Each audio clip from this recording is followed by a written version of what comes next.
આ તરફ ગીર સોમનાથ જિલ્લાની અંદર કલેક્ટર દિગ્વિજયસિંહ જાડેજાની દબાણ ઝુંબેશને લોકોનો સારો પ્રતિસાદ મળી રહ્યો છે।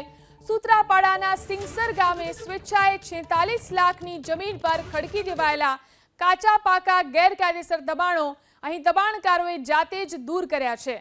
તો ગીર સોમનાથની અંદર સતત દબાણ હટાવવાની ઝુંબેશ ચાલી રહી છે।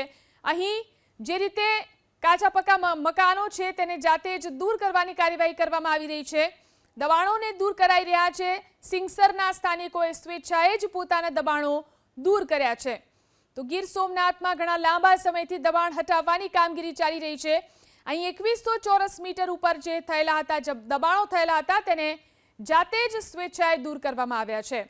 તો ગીર સોમનાથના સિંગસરના દ્રશ્યો કે જ્યાં દબાણો દૂર કરાયા।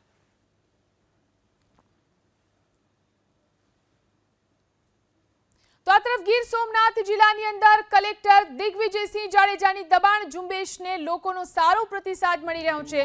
સૂત્રાપાડાના સિંગસર ગામે સ્વેચ્છાએ 46 લાખની જમીન પર ખડકી દેવાયેલા કાચા પાકા ગેરકાયદેસર દબાણો અહીં દબાણકારોએ જાતે જ દૂર કર્યા છે।